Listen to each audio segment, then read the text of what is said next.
Nabi itu ketika sholat itu oleh Nabi bukan dianggap hanya sebuah kewajiban, tapi sebuah kebutuhan.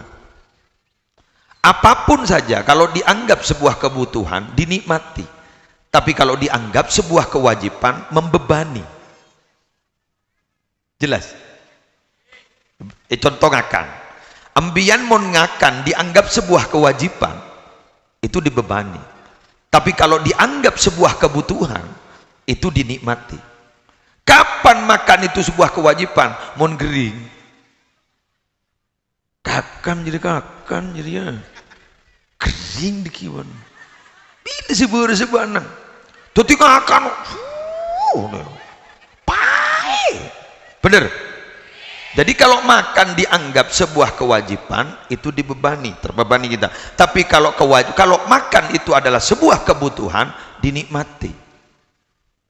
Pasaan waktu maghrib dinikmati karena dianggap sebuah kebutuhan, bukan kewajiban. Buka tak buka terserah, tapi kebutuhan. Lah Nabi itu sholat itu dia tidak hanya dianggap sebuah kewajiban, tapi sholat itu adalah sebuah kebutuhan. Karena sebuah kebutuhan Nabi Muhammad sering sholat.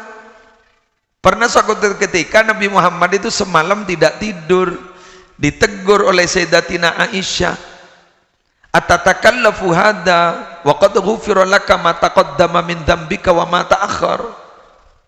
Kenapa engkau Nabi Muhammad memaksakan diri sholat semalam suntuk seperti ini, padahal engkau sudah diampuni dosanya yang terdahulu, tapi yang akan datang sudah diampuni. Apa kata Nabi? Afala akunu abdan syakura, apakah saya tidak akan menjadi hamba Allah yang bersyukur? Jadi ini kebutuhan saya, kok regun terus syukur ke Allah. Kenapa lagi? Rayu ban Sayyidatina Aisyah asaren tepak dia ada wakun.